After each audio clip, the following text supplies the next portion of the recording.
The scent of polished mahogany and expensive cologne hung in the air like a warning sign. I shifted uncomfortably on the edge of the leather chair that probably cost more than 3 months of my rent. The waiting room of Salvatore Industries was designed to intimidate.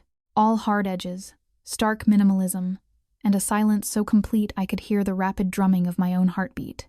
"Miss Carter." The receptionist's voice cut through the silence. "Mr. Salvatore will see you now." I smoothed down my only decent skirt, navy blue, slightly faded at the hem from too many washes, and gathered my folder of references. This interview was my last hope. 6 months of desperately searching for a job that would accommodate my schedule as a single mother to my 7-year-old daughter, Lily, had left me with dwindling savings and mounting bills. The position of executive assistant at Salvatore Industries promised a salary that could change everything for us. What the polished job description had not mentioned was that Salvatore Industries was a barely concealed front for one of the most powerful crime families in the city.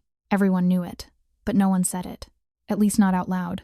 Not if they wanted to keep breathing. "This way, please." The receptionist's heels clicked against marble floors as she led me down a long hallway lined with abstract art pieces that looked simultaneously priceless and utterly soulless. My throat tightened as we approached a set of imposing double doors at the end of the corridor. I had rehearsed my answers all night, memorized my resume, and researched the company's legitimate business ventures in real estate development, but nothing had prepared me for the visceral wave of fear that washed over me as those doors swung open. The office beyond was vast, larger than my entire apartment, with floor-to-ceiling windows offering a panoramic view of the city skyline. Standing at those windows, his back to me, was a man whose very silhouette radiated power. "Sir, Miss Carter is here for the executive assistant interview," the receptionist announced before discreetly backing out of the room. The man did not turn immediately. He remained motionless, hands clasped behind his back, broad shoulders stretching the fabric of what was undoubtedly a bespoke suit. When he finally turned to face me, I had to force myself not to take a step back. Dominic Salvatore was not what I had expected. The newspapers occasionally published grainy photos of him entering courthouses or expensive restaurants, always surrounded by security, his face partially obscured. But those images had not captured the sheer intensity of his presence. He was younger than I had imagined, early 40s perhaps, with sharp aristocratic features, and eyes so dark they appeared almost black in the shadow of his office. His hair, cropped short at the sides but longer on top, was the color of espresso with threads of silver at the temples. A meticulously trimmed beard framed his mouth, which remained set in a hard line as he assessed me. "Miss Carter." His voice was unexpectedly soft with the barest hint of an Italian accent. "Please sit." I moved toward the chair he indicated in front of his massive desk, acutely aware of how I must appear to him. My clothes were clean and professional, but undeniably budget-conscious. My auburn hair was pulled back in a simple knot. My makeup was minimal, the best I could manage while getting Lily ready for school and catching 2 buses to make it here on time. "Your resume is interesting." He settled into his chair, a throne of black leather and chrome. 7 different positions in 5 years. "I have had to prioritize flexibility," I answered, hating the slight tremor in my voice. "I am a single mother." Something flickered across his expression. Surprise, perhaps, or displeasure. "That was not in your file." "It would not affect my performance," I said quickly, sensing the opportunity slipping away. "I have reliable childcare arrangements, and I am extremely organized." A commotion outside the door interrupted me. There was a flurry of hushed voices growing progressively louder, and then the double doors burst open. A small boy raced into the room, followed by a harried-looking woman in her 50s who was clearly struggling to keep up with him. "I am so sorry, Mr. Salvatore," she panted. "He got away from me when I was helping him with his jacket, and he just took off running when he heard voices in here." Dominic Salvatore's entire demeanor transformed in an instant.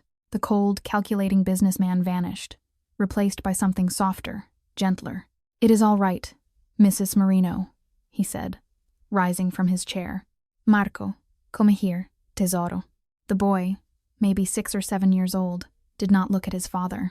Instead, he circled the vast office, his fingers tracing patterns along the wall. He was beautiful with a mop of dark curls and his father's defined features in miniature form. But what struck me most was the focused intensity in his movements, the way his eyes darted across the room, taking in details most would miss. "He has been very upset today," Mrs. Marino explained in a low voice. "He would not eat his breakfast, and he has been reciting all the capital cities since he woke up. I think the change in routine with Rosa leaving has been difficult for him." Dominic nodded, his expression darkening at the mention of Rosa, whoever she was. The boy continued his circuit of the room, making his way closer to where I sat. I remained still, watching him with growing understanding. My neighbor's son had similar behaviors. I recognized the signs. When Marco finally reached my chair, he stopped abruptly. His eyes, unlike his father's, were a startling shade of amber, fixed on my wrist. I followed his gaze to the colorful braided bracelet Lily had made for me last Mother's Day, a chaotic rainbow of threads that I wore every day. 77 threads, Marco said, his voice clear and precise. Red, blue, yellow, green, purple, orange, pink. I smiled, surprised. That is exactly right. My daughter made it for me. She is about your age. It was the first time he looked directly at my face, though his gaze settled somewhere near my chin rather than my eyes. What is her name? He asked. Lily, like the flower. Lilies have 6 petals and 6 stamens, he stated factually. They belong to the family Liliaceae.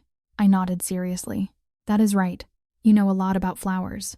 I know about everything, he said without a trace of boasting in his tone. It was simply a statement of fact as he perceived it. From the corner of my eye, I could see Dominic watching our interaction with an unreadable expression. The tension in the room had shifted into something else entirely. A strange, expectant silence. Then Marco did something that changed everything. He reached out, not quite touching me, but close, and said with perfect clarity, "Will you be my mom?" The air seemed to vanish from the room.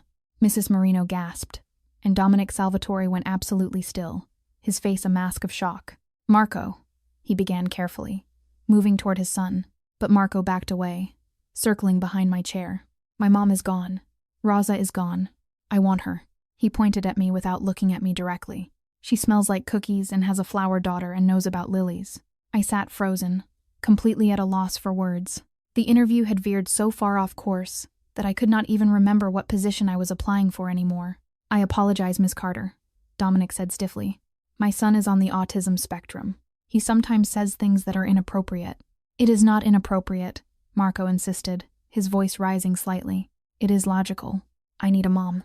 She is a mom. She can be my mom." I found my voice at last. "It is all right," I said softly. "My friend's son is on the spectrum.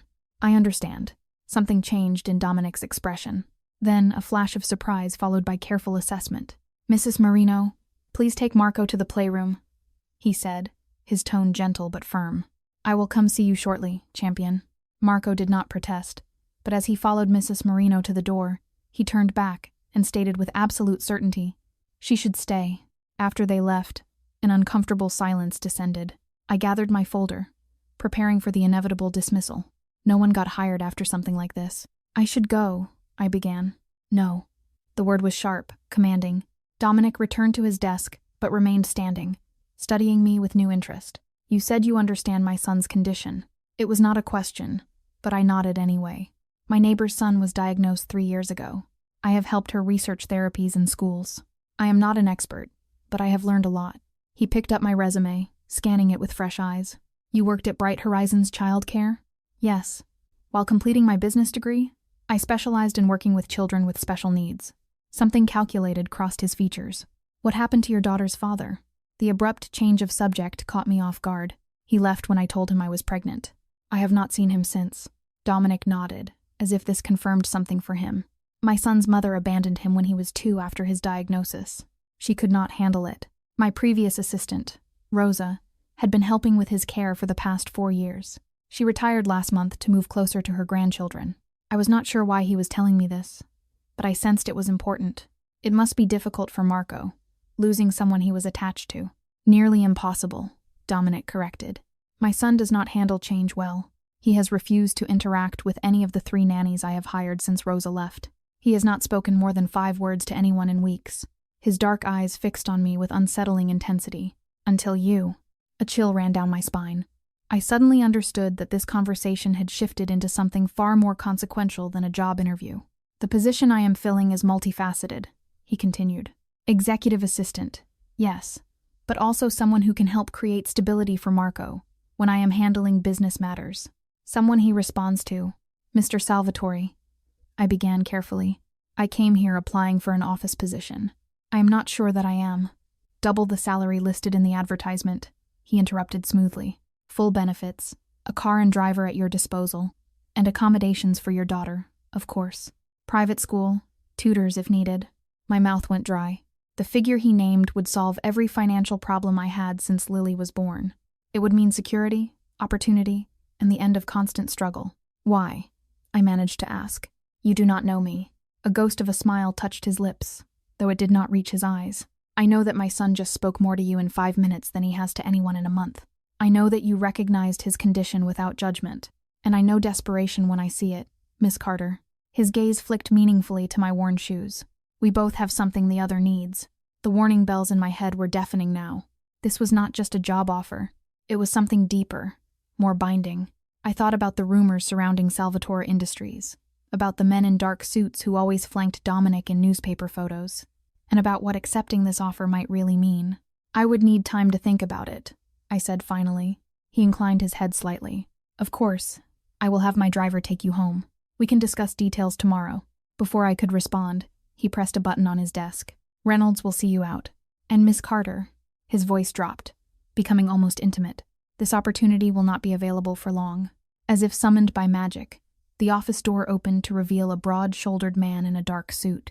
Reynolds, presumably, though he looked more like a bodyguard than a chauffeur. Rising on unsteady legs, I gathered my things. As I reached the door, Dominic spoke again. What is your daughter's full name? I turned back, puzzled by the question. Lily Grace Carter. He nodded, committing it to memory. Until tomorrow, Miss Carter. Emma, I said, not sure why I was offering this information. My name is Emma. Emma, he repeated, testing the sound of it. Something possessive flashed in his dark eyes. Until tomorrow, Emma. As Reynolds escorted me through the building, past the curious eyes of employees who clearly wondered what had transpired in the boss's office, I felt a strange certainty taking root. My life had just veered onto a new and dangerous path, and something told me that Dominic Salvatore was not a man who accepted rejection of any kind. It was not until I was sitting in the back of a sleek black car with tinted windows that I realized my hands were shaking. The driver met my eyes briefly in the rearview mirror before looking away. Address, Ma'am. I gave him my apartment building's location, then watched the gleaming Salvatore Industries tower recede behind us. In the space of an hour, I had entered that building, desperate for any job that would pay the rent. I was leaving it with an offer that could change everything for Lily and me. All I had to do was enter the orbit of one of the most dangerous men in the city, a man whose dark eyes had already marked me as something he intended to possess. Mommy, whose car is this? Lily's eyes were wide with wonder as she climbed into the gleaming black SUV that had arrived precisely at 8 a.m., just as the text message had promised. It belongs to my new boss, I explained, helping her with her seatbelt while trying to ignore the driver's impassive gaze in the rearview mirror. Reynolds, the same mountain of a man from yesterday, had appeared at our door without a word, simply nodding when I answered. Is he rich? Lily whispered, though not quietly enough. I saw the corner of Reynolds' mouth twitch. Yes, sweetheart, I murmured. Very rich. The truth was, I still had not fully processed my decision. After a night of pacing my small apartment, weighing impossible choices, I had sent a text message to the number Dominic had provided. I accept your offer with conditions we need to discuss.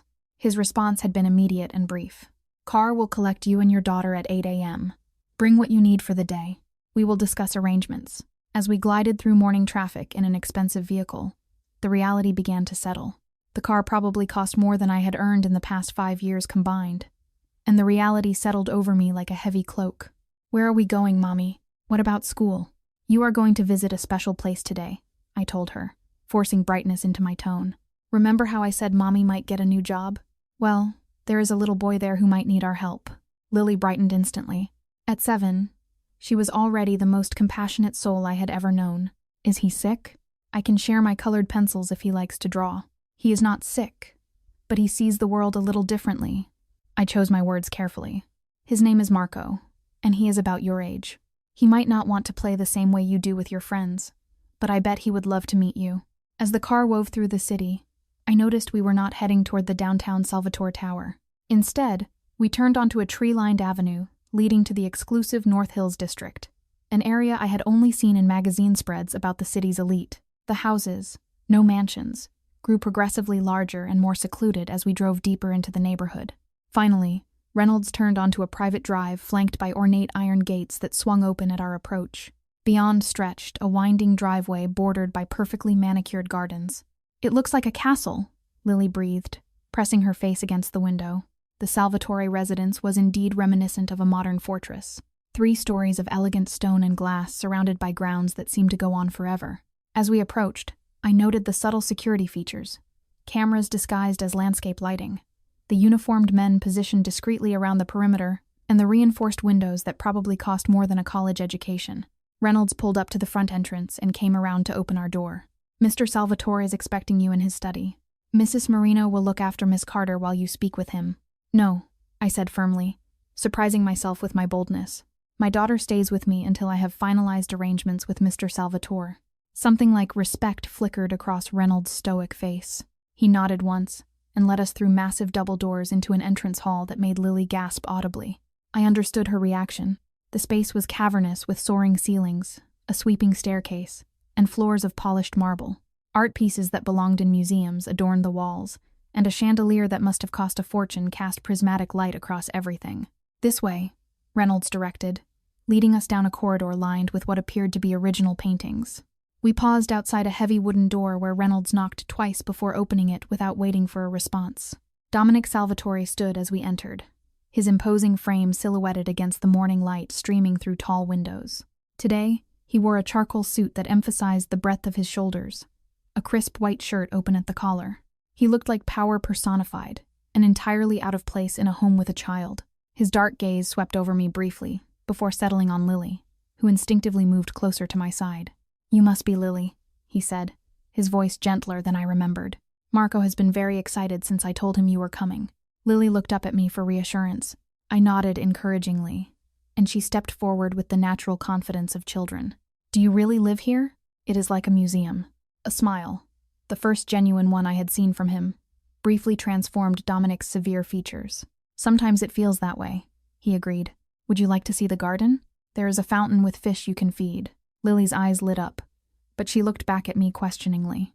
"Mrs. Marino can show you," Dominic continued, pressing a button on his desk. "While your mother and I talk about grown-up things."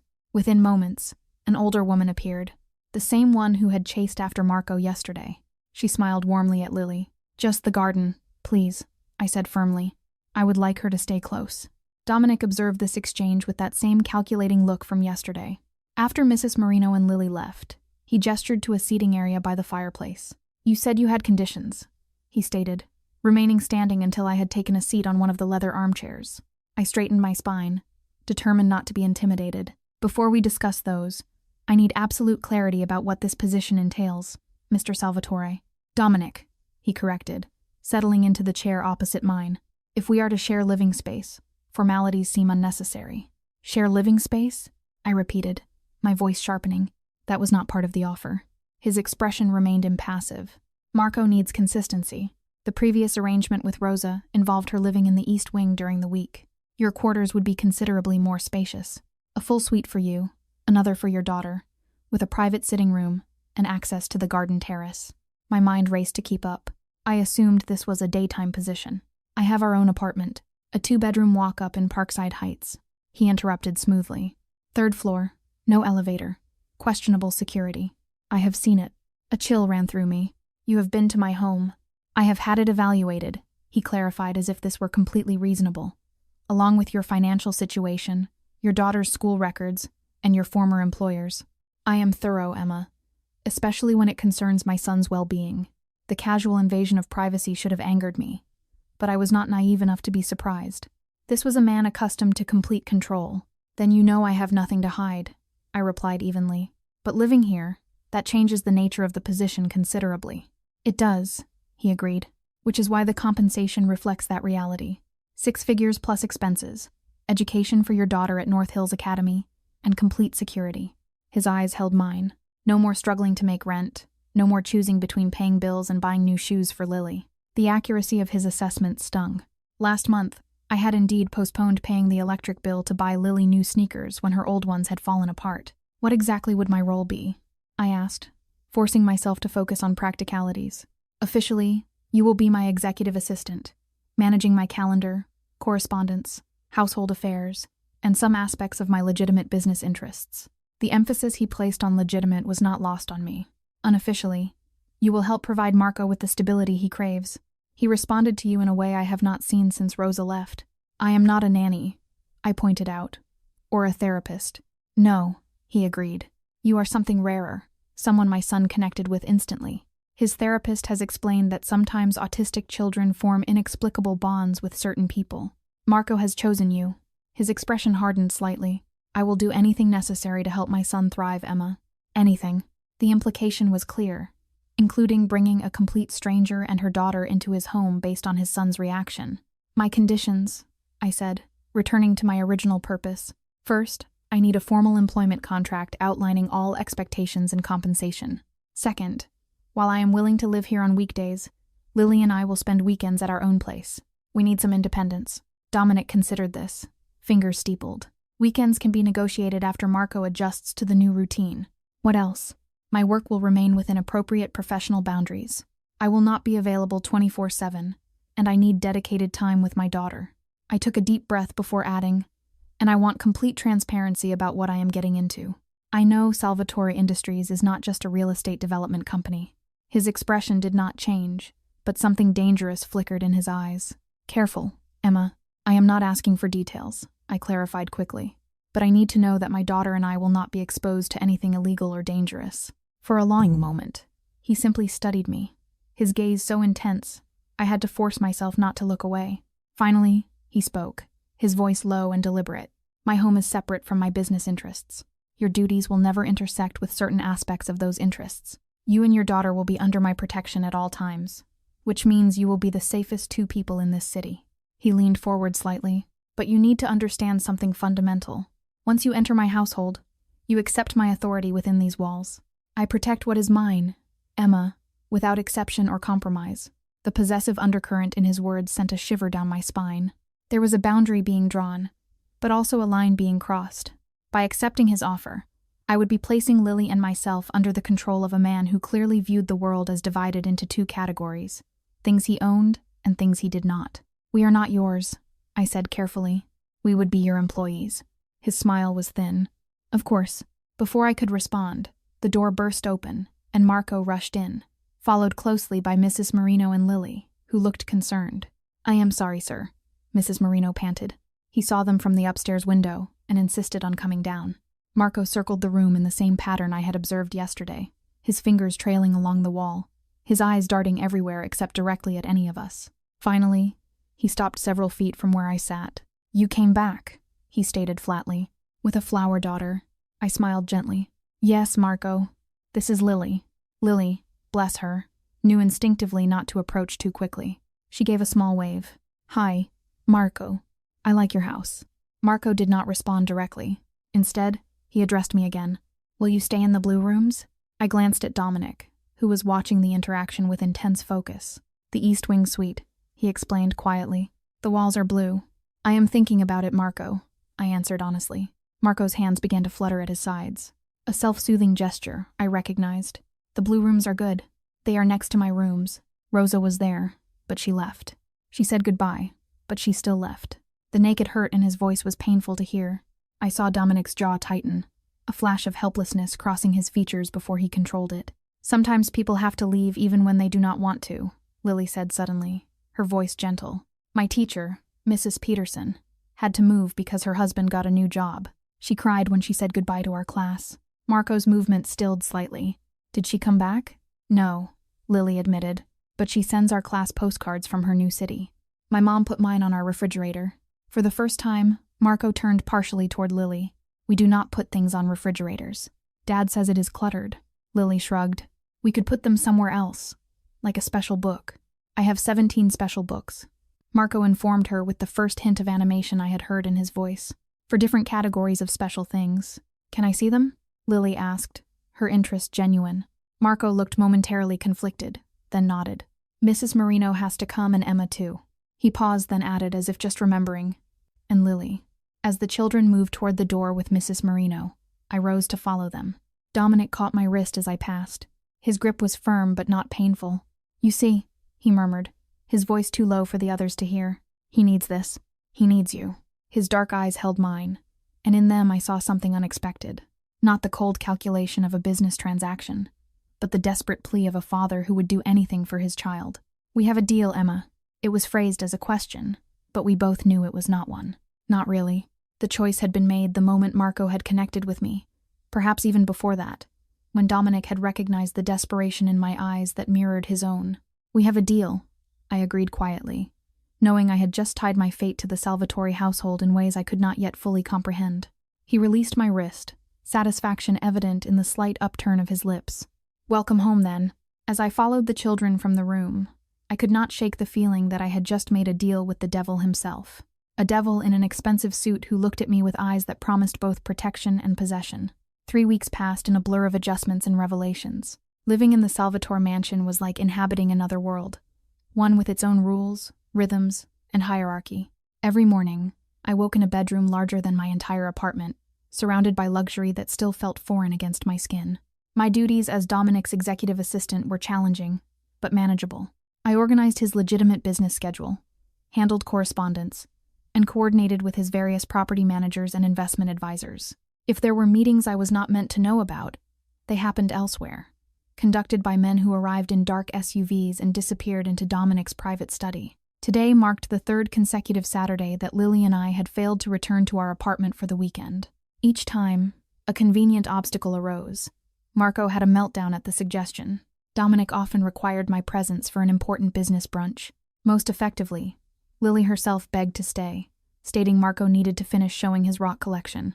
I stood at the window of my suite, watching the children in the garden below. Marco was methodically arranging a series of leaves by size, while Lily sat nearby, asking questions about each one. Their unlikely friendship had blossomed with surprising speed. My daughter, with her natural empathy, had adapted to Marco's needs without complaint, learning when to give him space and when to gently draw him out. "They look happy." I startled at Dominic's voice behind me. He moved so quietly for such a large man, appearing in doorways without warning. Over the weeks, I learned this was one of his many unsettling habits. Other habits included recalling every word of our conversations and watching me when he thought I was unaware. "They do," I agreed, not turning from the window. Marco showed Lily how to use his special magnifying glass. She has been collecting bugs for him to identify all morning. Dominic moved to stand beside me, close enough that I could smell his cologne, something expensive and subtle that I had come to associate with his presence. Like everything about him, it was both appealing and intimidating. "You have not mentioned returning to your apartment this weekend," he observed casually. I finally turned to face him. "Would you allow it if I did?" His expression hardened slightly at my choice of words. "You are not a prisoner, Emma. Aren't I?" The question slipped out before I could stop it. 3 weeks of careful diplomacy, of tiptoeing around the power dynamics between us, and suddenly I was confronting him directly. Surprise flickered in his dark eyes, quickly replaced by something more calculating. "Is that how you feel?" I searched for the right words. "Absorbed.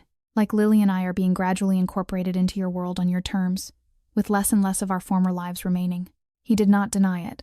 Instead, he moved to the sitting area of my suite and lowered himself into an armchair, gesturing for me to join him. After a moment's hesitation, I did. "You agreed to live here weekdays," he reminded me. "The weekends have been circumstantial." "Have they?" I challenged. "Nothing in this house happens by accident, Dominic. I have watched you operate for 3 weeks now. You orchestrate everything." A smile played at the corners of his mouth. "Not everything. I did not orchestrate Marco's attachment to you or your daughter. That was unexpected. It was the closest thing to vulnerability I had seen from him.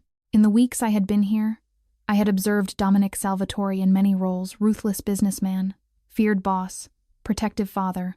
But there were moments, brief and rare, when I glimpsed something else beneath the controlled exterior. A man haunted by his inability to give his son what he needed most. "He is making remarkable progress," I said, softening my tone. "His therapist said he is more communicative than she has seen in months." Pride and something like relief crossed Dominic's features. "Because of you and Lily."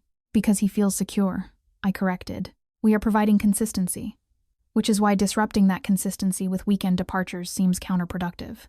And there it was, the negotiation I had been expecting. Dominic never made direct demands. He created circumstances that led inevitably to his preferred outcome. "We need some separation," I insisted. "Some reminder of our own identities apart from this household." Dominic studied me with that penetrating gaze that seemed to see straight through my defenses. "What are you afraid of, Emma? That you will forget who you were before? Or that you will prefer who you are becoming?" The question struck uncomfortably close to truth. Each day in this gilded world made my previous life seem more distant, more difficult to return to. The constant struggle, the endless worry about money, the exhaustion of doing everything alone, all replaced by comfort, security, and most disturbingly, the growing awareness of Dominic's constant attention. I am afraid of losing myself, I admitted quietly. And yet, he replied, his voice equally soft. I see you becoming more yourself each day. More confident, more assertive. Even now, confronting me in a way few people would dare. Before I could respond, a commotion erupted from the garden. We both turned to see Marco in full meltdown, his hands over his ears, body rocking back and forth. Lily stood nearby, looking distressed, but not approaching him. Exactly as I had taught her. Without another word, we both rushed downstairs and out to the garden. Mrs. Marino was already there attempting to calm Marco, but his distress only seemed to be escalating. What happened? Dominic demanded, his voice sharp with concern.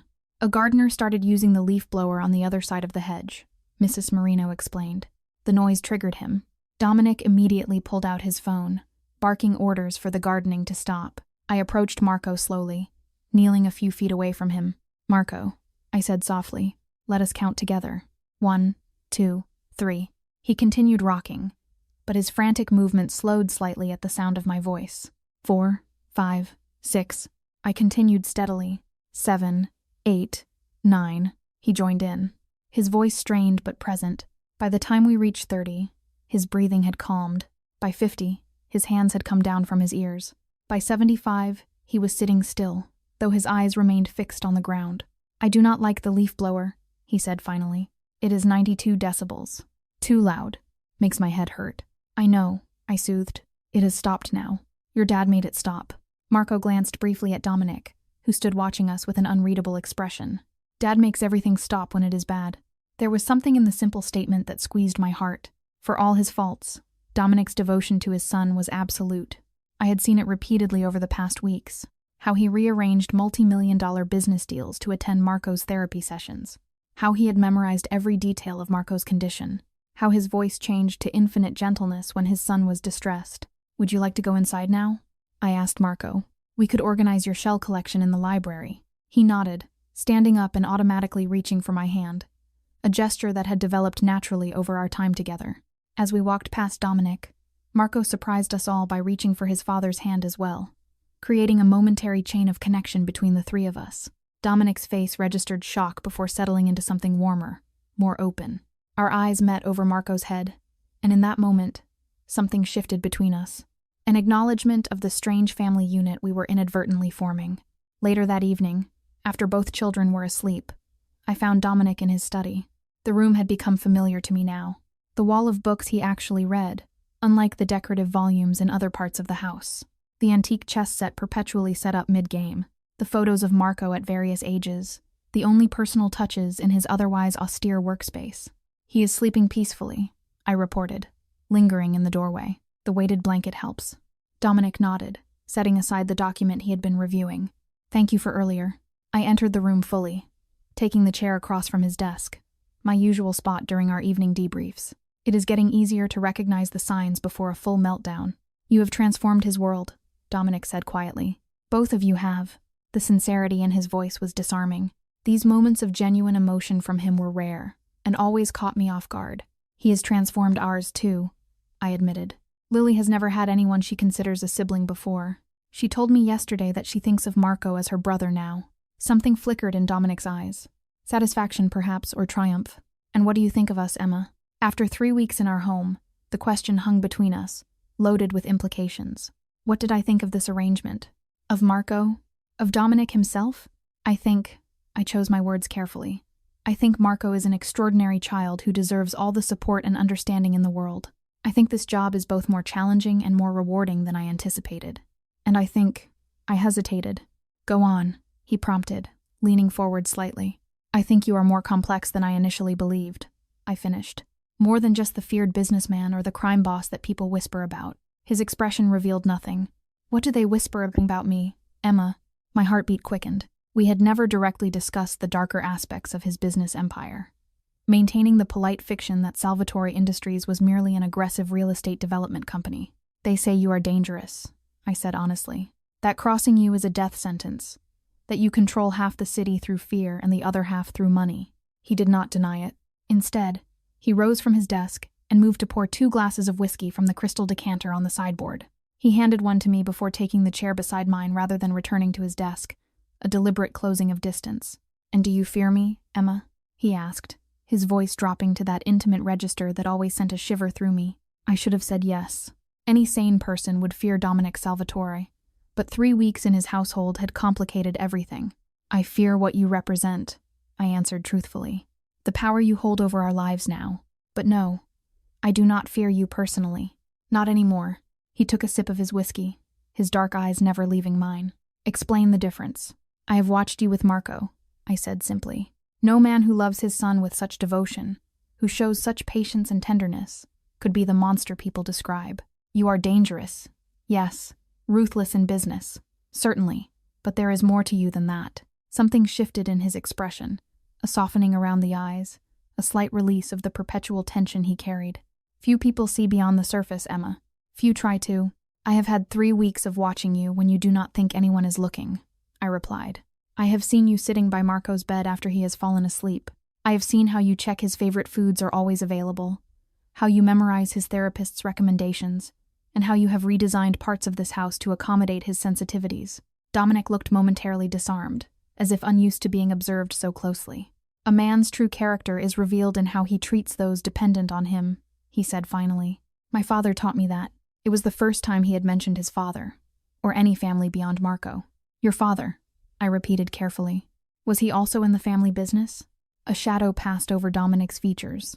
"My father built everything I now control. He came to this country with nothing and carved out an empire through sheer force of will." He swirled the amber liquid in his glass.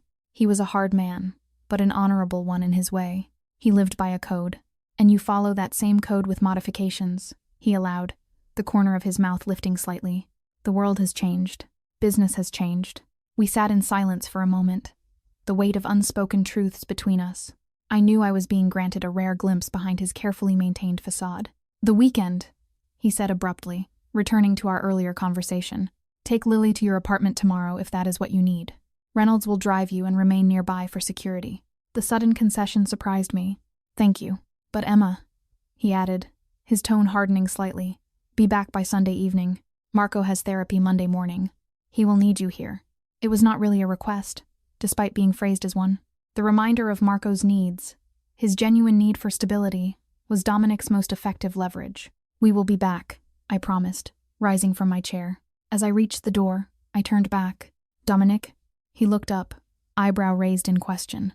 "This arrangement between us, it is becoming something neither of us anticipated, isn't it?" For once, his expression was completely unguarded, revealing a complex mixture of satisfaction, weariness, and something deeper I was not ready to name. "Yes," he acknowledged simply. "It is." As I made my way back to my suite, I could not shake the feeling that my life was balancing on a knife's edge. Every day spent in the Salvatore household drew me deeper into their world, blurring the boundaries I had tried so carefully to maintain. The weekend away would be a test, not just for Marco, but for me as well. Could I still fit into my old life? Or had 3 weeks under Dominic Salvatore's roof already changed me irrevocably? It is so small. Lily stood in the middle of our apartment, her voice filled with wonder rather than disappointment. After 4 weeks in the Salvatore mansion, our modest 2-bedroom home seemed to have shrunk in her eyes. "This is our real home," I reminded her gently, setting down the overnight bag on our worn couch. The familiar scent of the lavender plug-in I always used welcomed me back. Yet somehow it felt foreign now. Reynolds had driven us here in silent efficiency, helping with our bags before taking up position in a black SUV across the street. A constant reminder that we were not truly free of Dominic's watchful eye, even here. "Can we take Marco here someday?" Lily asked, wandering into her bedroom to check on her toys. "I want to show him my butterfly collection." I followed her, leaning against the doorframe. "Maybe. It might be overwhelming for him, though. New places can be difficult." Lily nodded with the solemn understanding she had developed since meeting Marco. We would need to show him pictures first and tell him exactly what to expect and bring his comfort items. My heart swelled with pride at her thoughtfulness. In just 1 month, my daughter had learned more about compassion and adaptation than many adults ever did. "Are you happy at Mr. Salvatore's house?" I asked, watching her carefully as she reacquainted herself with her stuffed animals. She considered the question with surprising maturity. "Marco needs me," she said finally. "And the house has a garden and a library, and my new school has a science lab. She hugged her favorite teddy bear. But I miss our Saturday pancakes here. We can still make pancakes, I promised. We brought the ingredients. As we moved to the kitchen and fell into our old Saturday morning routine, I tried to recapture the feeling of our life before Dominic Salvatore, the simple pleasures of our modest existence. Movie nights on our sagging couch, bubble baths in our tiny tub, and the freedom of answering to no one but ourselves. But the shadow of the Salvatore mansion lingered. I found myself reaching for kitchen tools that were not there, missing the spaciousness, and noticing the water stains on our ceiling that I had once accepted as just part of life. After breakfast, we spent the day reacquainting ourselves with our neighborhood, the small park 2 blocks away, the ice cream shop on the corner, and the discount bookstore where we used to spend hours browsing. Yet everywhere we went, I found myself glancing over my shoulder, aware of Reynolds' presence nearby, wondering if there were others watching us too. By evening, Lily was yawning despite her insistence that she was not tired. "Can we call Marco to say goodnight?" she asked as I tucked her into her familiar bed. "Tomorrow," I promised. "It is getting late now." When she was asleep, I sat alone in our small living room, nursing a glass of cheap wine, a far cry from the aged whiskey Dominic had shared with me last night. My phone buzzed with a text message. All well. Just that. No name needed. In the month I had known him, Dominic had never sent a superfluous word in any communication. "Yes, Lily is asleep. We had a good day." I hesitated, then added, "It feels strange being back." His response came quickly. "Define strange." I stared at the screen, considering how honest to be. "Smaller, like we have outgrown it somehow." There was a longer pause before his reply. "Perhaps you have." The simple statement carried the weight of everything unspoken between us. The life he offered, versus the independence I clung to. The growing attachment not just between the children, but between all of us, forming connections I had not anticipated. My phone buzzed again. "Marco asked for you at bedtime. I told him you would be here tomorrow." The message was not meant to make me feel guilty, but it did. I pictured Marco in his carefully designed bedroom, surrounded by his collections, missing the routine we had established. "We will be there," I replied. "I know," came his immediate response. Nothing more needed to be said. I set my phone aside and moved to the window, peering through the blinds at the street below. Reynolds' SUV remained in position, a dark sentinel against the night. For the first time, I wondered if his presence was less about monitoring us and more about protection. The thought should have been comforting. But instead, it raised questions I had been avoiding. What dangers lurked in Dominic Salvatore's world that required such vigilance? What enemies had I potentially inherited by association? And most troublingly, why did the thought of returning to the mansion tomorrow fill me with something dangerously close to relief? Sunday morning brought an unexpected development. I was packing our overnight bag when my phone rang. Dominic was calling rather than texting. "There has been a situation," he said without preamble, his voice tense in a way I had never heard before. "Reynolds will bring you back now." "What has happened? Is Marco all right?" "Marco is fine," he assured me. "This is a business matter. I need you here." The request, no demand, should have irritated me. I had been clear about having this weekend away, but the strain in his voice triggered something protective in me. "We will be ready in 10 minutes, I said, already moving to gather Lily's things. "Emma," he paused. "Thank you." The simple gratitude was so unexpected from him that it stopped me in my tracks. In the month I had known Dominic Salvatore, he had commanded, negotiated, and maneuvered, but never thanked. Reynolds drove with unusual urgency, his normally impassive face set in grim lines as he navigated through Sunday traffic. Lily sensed the tension, remaining uncharacteristically quiet in the back seat. When we arrived at the mansion, the usual calm efficiency of the household was disrupted.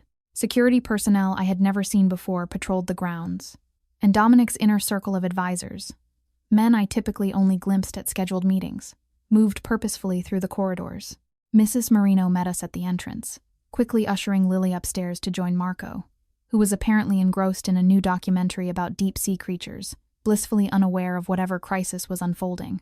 "Mr. Salvatore is in his private study," she told me. Her usual warm demeanor was replaced by barely concealed anxiety. The private study was different from the main office where I usually worked with Dominic. Located in a secluded wing of the mansion, it was a space I had never been invited to enter. 2 men in dark suits stood guard outside, nodding respectfully as they stepped aside to let me pass. The room beyond was smaller than I had imagined. Its walls were lined with security monitors rather than books. Dominic stood at a large table covered in papers, surrounded by 3 men I recognized as his most trusted lieutenants. He looked up as I entered, his face hardening into the cold mask I had not seen since my early days in the household. "Wait outside," he commanded the others, who filed out wordlessly, closing the door behind them.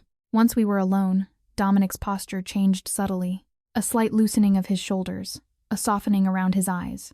"I apologize for cutting your weekend short. What has happened?" I asked, approaching the table cautiously.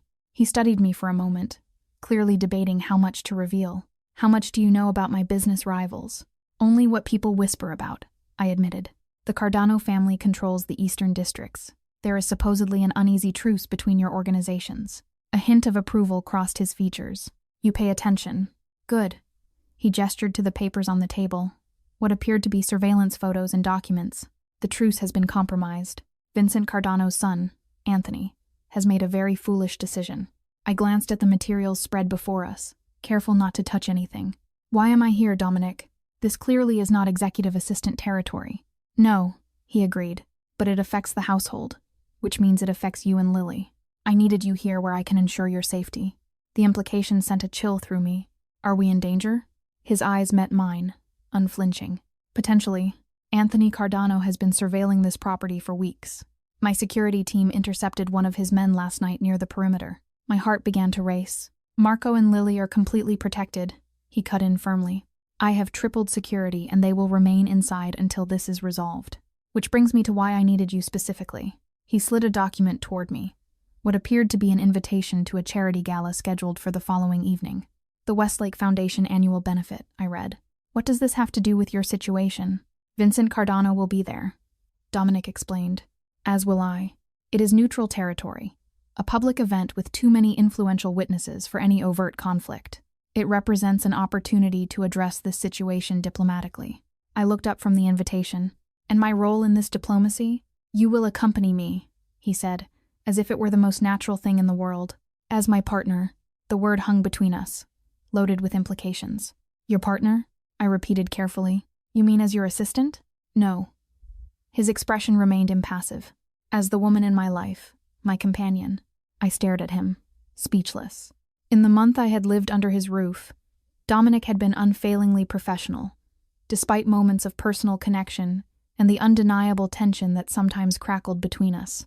This was crossing a boundary we had both carefully maintained. "Why?" I managed finally. "Because Vincent Cardano is traditional to the point of antiquity," Dominic explained. "He respects family men. He disdains those who appear isolated, seeing them as having nothing to lose." A ghost of a smile touched his lips. "The fact that his son has been watching this house means he knows about you and Lily. Your presence by my side sends a message about where my priorities lie. Using us as props in your Mafia power play," I said, unable to keep the bitterness from my voice. Dominic's expression hardened. "Using the truth to protect what matters to me." He moved closer, his voice dropping. "This is not a deception, Emma. Marco adores you and Lily. You have become essential to this household." To him, he paused meaningfully. To me. I took an involuntary step back, overwhelmed by his intensity and the implications of his words. "Dominic, I work for you. We live here because of an arrangement that has evolved," he interrupted. "Do not pretend you have not felt it, too." He was right, and that was the most terrifying part. Something had been building between us. In quiet moments after the children were asleep, in the way his eyes followed me across rooms, and in the growing ease of our conversations. I attributed it to proximity, to the artificial intimacy of shared living space, but it was more than that, and we both knew it. "Even if that is true," I said carefully, "using those feelings, whatever they may be, as part of your business strategy crosses a line. My business and my personal life have never been separate entities, Emma," he replied, his voice gentler than I expected. "Everything I do protects my family, Marco, and now, by extension, you and Lily." The word family struck me like a physical blow. Is that what we had become in his eyes? "I need to check on Lily," I said, needing space to think. He nodded, recognizing my need for retreat. "The gala is tomorrow evening at 8. I have arranged for appropriate attire to be delivered." When I opened my mouth to protest, he held up a hand. "Consider it a business expense. Your presence may help prevent a war." The gravity of his statement was not lost on me. This was not just about appearances or strategy. There were potentially lethal stakes involved. "I will go," I conceded, "but I am not pretending to be something I am not." Something dangerous flashed in his eyes. I would never ask you to pretend, Emma. I only want you to acknowledge what is already true. I left the study without responding, my mind racing as I navigated the suddenly unfamiliar corridors of what had become our home. The boundary between employee and something more personal had been dissolving for weeks, but I had refused to acknowledge it. Now Dominic had forced the issue, using external threats to accelerate a confrontation I had been avoiding. Upstairs, I found Lily and Marco exactly as Mrs. Marino had described, side by side on Marco's bed, transfixed by underwater footage of bioluminescent creatures. Their peaceful obliviousness to the dangers swirling around them made my chest ache with a fierce protectiveness. "Mom," Lily exclaimed when she saw me, "Marco is teaching me about anglerfish. They have lights on their heads to trick other fish." "That is fascinating," I said, forcing a smile. "Are you too hungry? It is almost lunchtime." As I led them downstairs to the kitchen, I caught sight of Dominic in the main hallway giving instructions to his security team. Our eyes met briefly across the distance, and in that moment I understood something fundamental about him and about myself.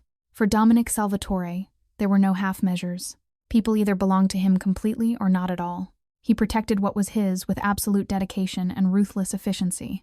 And somewhere along the way, in his mind, Lily and I had crossed from employees to something he considered his to protect. The truly terrifying realization was not that he felt this way. It was that part of me welcomed it. The dress Dominic had arranged for me was a masterpiece of understated elegance, deep emerald silk that draped perfectly, neither too revealing nor too conservative. The stylist who arrived that afternoon to assist with hair and makeup explained it had been custom-made overnight, which seemed impossible until I remembered who had ordered it. For Dominic Salvatore, the impossible simply required sufficient motivation and money. As I descended the grand staircase that evening, I felt like an imposter playing a role in someone else's life. The woman reflected in the hallway mirrors, hair swept up in an elegant chignon, diamonds glinting at her ears, moving with newfound grace in designer heels, seemed a stranger to me. Dominic waited at the bottom of the stairs, a study in monochromatic perfection in his black tuxedo. His expression as he watched me approach was nothing short of possessive, dark eyes tracking every movement with an intensity that made my pulse quicken. "You look beautiful," he said simply when I reached him. "Thank you," I replied, accepting the compliment without deflection. Tonight was not about maintaining professional distance. Tonight was about survival and strategy. Before we left, we went to say goodnight to the children. Marco and Lily were in the media room with Mrs. Marino engaged in what had become their evening ritual of documentary watching. Marco's face lit up when he saw us, or more accurately, when he saw me. "You look different," he observed, his head tilted slightly to the side. "But still, Emma," I confirmed with a smile. "We are going out for a little while, but we will be back after you are asleep." Marco processed this information, his fingers tapping rhythmically against his leg. "Mrs. Marino will stay, and Reynolds is outside and the other men with guns." My eyes widened slightly at his matter-of-fact assessment. Sometimes I forgot how observant he was, noticing details others missed. "That is right," Dominic said smoothly. "Everyone is safe here." Lily rushed forward to hug me, careful not to wrinkle my dress. "You look like a princess, Mom," she whispered. "Be good for Mrs. Marino," I told her, kissing the top of her head. "We will not be late." As we walked to the door, Dominic placed his hand at the small of my back, a gesture that felt simultaneously protective and possessive.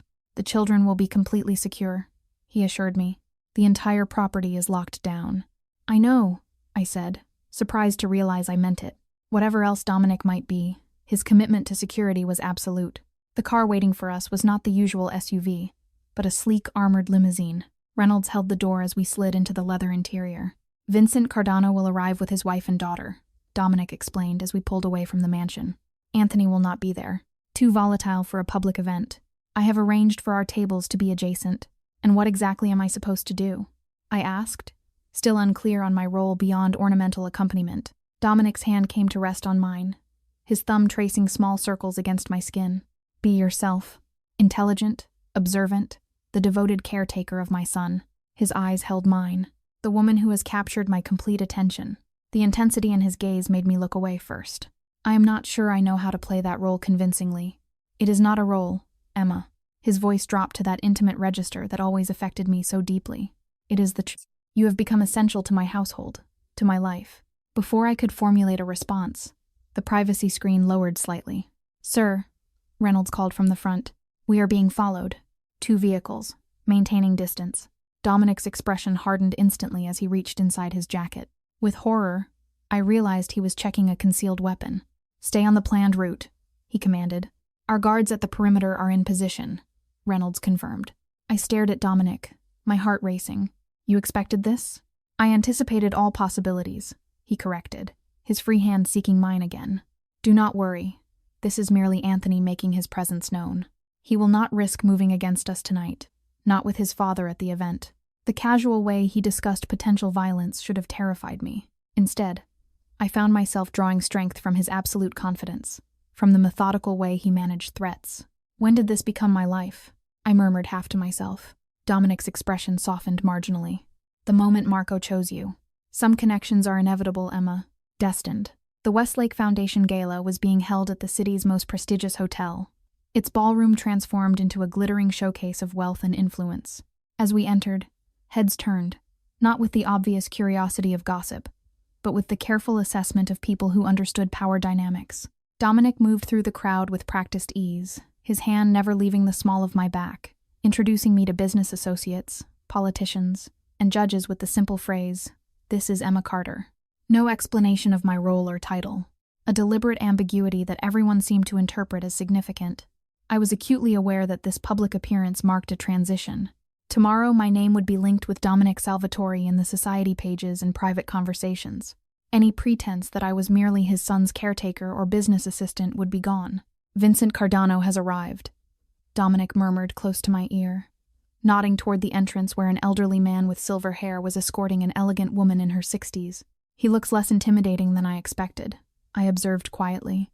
"Most dangerous men do," Dominic replied. "Remember that Vincent's traditional appearance masks a man who once eliminated an entire rival family in a single night." A chill ran through me at the casual reference to mass murder. It was a stark reminder of the world I had entered, a world where such actions were business decisions rather than atrocities. "Shall we greet our neighbors?" Dominic suggested, guiding me toward the Cardano's table. Vincent Cardano looked up as we approached, his weathered face revealing nothing as he rose to his feet. "Dominic," he acknowledged with a slight nod. "Vincent," Dominic replied with equal formality. "Allow me to introduce Emma Carter." The older man's sharp eyes assessed me thoroughly. "Miss Carter," he gestured to the woman beside him. "My wife, Sophia." Sophia Cardano nodded regally, her expression revealing nothing of her thoughts. "A pleasure to meet you both," I said, summoning every ounce of poise I possessed. "Please join us for a moment," Vincent invited, gesturing to the empty chairs at their table. As we sat, I felt the weight of unspoken tensions between the men. This was not a social exchange, but a carefully choreographed diplomatic meeting between powers. "Your son has been busy lately," Dominic observed. His tone was conversational, though his eyes remained hard. Vincent's expression tightened almost imperceptibly. "Young men often act impulsively without proper consideration. Impulsive actions can have permanent consequences," Dominic replied mildly. A heavy silence fell over the table. I glanced at Sophia Cardano, finding her watching me with surprising intensity. "How old is your daughter, Miss Carter?" she asked suddenly. The question caught me off guard. "Lily is 7. Sophia nodded thoughtfully. "Children change everything, do they not? Suddenly, the future extends beyond our own lifetimes." Her words carried weight beyond their surface meaning, a philosophical observation wrapped in what felt like a message. "They deserve a peaceful world to grow up in," I replied carefully. Vincent Cardano's gaze shifted to me with new interest. "Indeed they do, Miss Carter. A world of order and respect rather than chaos." "I could not agree more," Dominic interjected smoothly, his hand finding mine under the table and squeezing gently. Approval. The conversation continued for several minutes, seemingly innocuous discussions of the charity's work, the unseasonably warm weather, and the quality of the champagne. Yet beneath every exchange lay coded messages about territories, respect, and consequences. As we rose to return to our table, Vincent addressed Dominic directly. "I believe we understand each other." "I believe we do," Dominic confirmed. "I trust our understanding will be communicated effectively." Vincent's weathered face revealed a flicker of something. Resignation, perhaps. "Family is everything, Dominic. We agree on that at least." As we walked away, Dominic's posture relaxed incrementally. "That went well," he murmured. "Did it?" I asked, confused by the cryptic exchange. I could barely follow what was really being said. His lips curved in a slight smile. "Vincent will rein in Anthony. He recognized that I have too much to lose to allow his son's provocations to go unchallenged. and that challenging me would cost him dearly. Because of Marco, I surmised. Because of all of you, Dominic corrected. A man with a family has everything to lose, which paradoxically makes him more dangerous to cross. Vincent understands this calculation better than his son. The remainder of the evening passed in a blur of superficial conversations and meaningful glances. Dominic never strayed from my side, his attentiveness sending a clear message to everyone present about my significance in his life. By the time we left, I was exhausted from maintaining the delicate balance of poise and vigilance the evening had required. In the privacy of the limousine, I slipped off my heels with a sigh of relief. "You were perfect," Dominic said, loosening his bow tie. Sofia Cardano was particularly impressed. She seemed to be sending some kind of message, I observed. Dominic nodded. She was. Sofia has always been the true power behind Vincent, the voice of reason and strategy. Her approval of you was significant. Her approval of me as what exactly?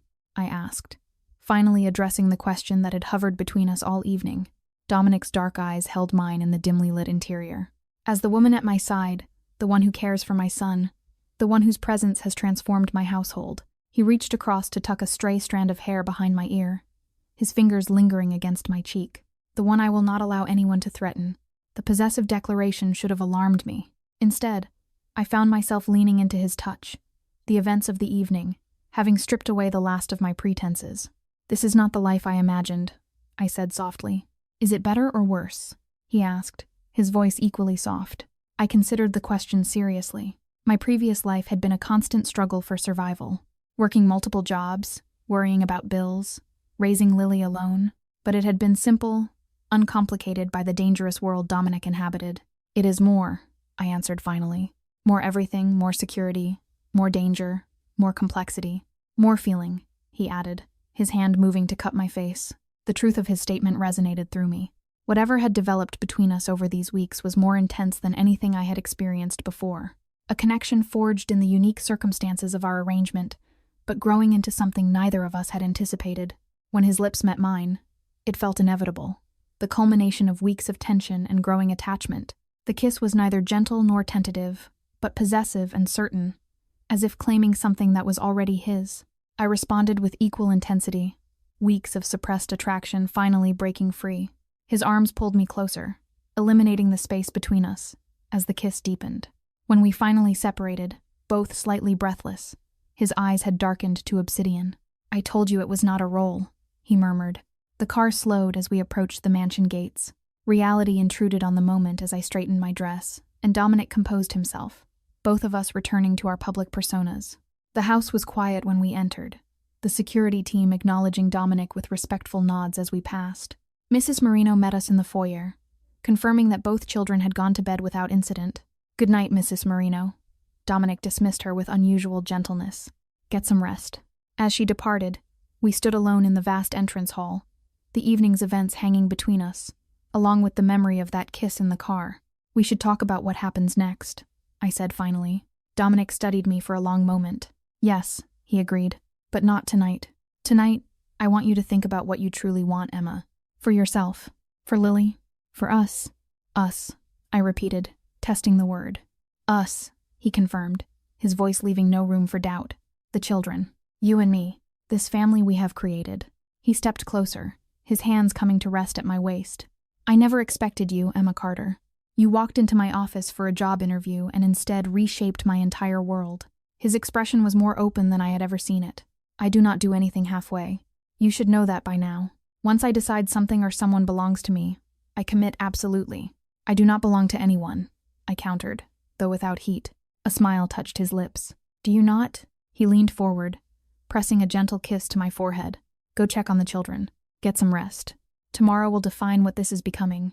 As I made my way upstairs, I paused at Marco's room first, opening the door silently to check on him. He slept peacefully, his collection of special rocks arranged precisely on the nightstand beside him. Across the hall, Lily was equally peaceful, her arms wrapped around the new stuffed orca Marco had given her after their marine documentary marathon. In the quiet darkness, watching these two children who had formed such an unlikely bond, I acknowledged the truth I had been avoiding. We had already become a family, not by blood or by law, but through the complex web of needs, protection, and growing love that had entangled us all. Dominic Salvatore had entered our lives like a force of nature, powerful and unstoppable. He had offered security in exchange for connection, and protection in exchange for presence. Along the way, those transactions had transformed into something more genuine, something that looked remarkably like love, albeit a love complicated by power dynamics and dangerous realities. Tomorrow would bring difficult conversations and necessary boundaries. There would be terms to negotiate and expectations to manage. Dominic's world would always contain elements of danger and darkness that would require careful navigation. Tonight, in the peaceful quiet of the sleeping household, I allowed myself to imagine a future. Lily and Marco grew up as siblings, and the tentative connection between Dominic and me developed into something lasting. The security and stability he offered became the foundation for something genuine and deep. It was not the life I had planned, but as I closed my eyes, I realized it was the one I wanted.